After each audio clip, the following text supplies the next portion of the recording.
has urged Kenya Kwanza members of County Assembly to understand the political alliance's manifesto so that they can explain it to Kenyans at the grassroots level.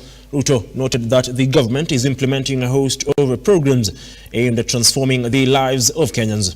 He cited subsidized fertilizer, universal health care, housing, and ICT hubs, among others, noting that some farmers had not received the subsidized fertilizer because they are unregistered. The president asked the members of County Assembly to mobilize them for registration in their wards. He made the remarks on Monday during the Kenya Kwanza members of County Assembly consultative meeting right here in the capital, Nairobi.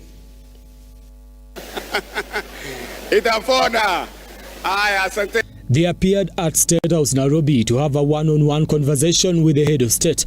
Members of the County Assembly under the Kenya Kwanza regime were guests at the House on the Hill, listening to the president whipping them in line with the Kenya Kwanza's agenda. The president said the Kenya Kwanza administration is committed to changing the politics of the country by keeping its promises to the people. And we are sticking to our plan.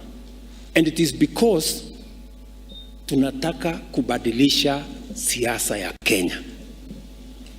Pale nyuma, it was fashionable kusema maneno ambayo you don't believe in. Ukishapata nafasi ya uongozi unaenda unasahau, alafu unarudi tena unakuja kusema mambo mengine. What we are going to do this time round, we are going to implement our manifesto to the letter. Because hatukwenda kwa wananchi kwenda kuwadanganya, tulienda kuwaambia tutafanya program. Ruto called on issue-based politics, urging MCAs to shun tribal politics. Tunaelewana, my friends? That is where we need to move our politics, so that we get away from ethnicity, negative vibes around hii ni wakabila hii, wale ni wakabila ile. Tuachane na hiyo siasa. Tuweke siasa ya kuunganisha wa Kenya, because I promise you, there is no way one community can progress in Kenya and leave the other communities behind. It is not possible, because we live in the same country. Sindio? So we must focus on how to grow Kenya together. And let me tell you, if we grow this country together, everybody, every community, every county, every region will benefit if we do it together. And we have what it takes to do it together. So I want to urge you as leaders at the grassroots, let us focus on our plan.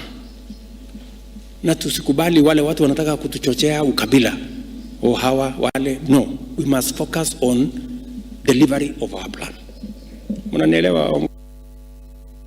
Ruto asked MCAs to read and understand the Kenya Kwanza Manifesto, as this will help in championing for the ruling party at the grassroots level. President Ruto has called on the Kenya Kwanza members of the County Assembly to be on the front line in championing for the government's agricultural agenda, saying that the government is building 500 fresh produce markets across the country to boost the quality of agricultural produce. Mimi nataka niwaulize kama viongozi wa mashinani. You have a role to play. Wewe kama kiongozi wa mashinani, you have a duty kusumbuana na governor, kusumbuana na watu wa NCBB, kuhakikisha kwamba watu wako kwa ward yako wanapata mbolea.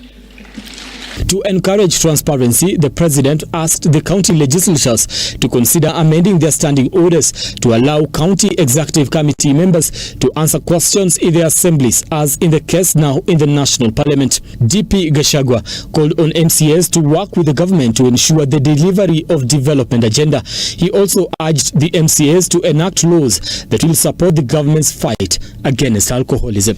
Brian Amwai, Look Up TV, Nairobi.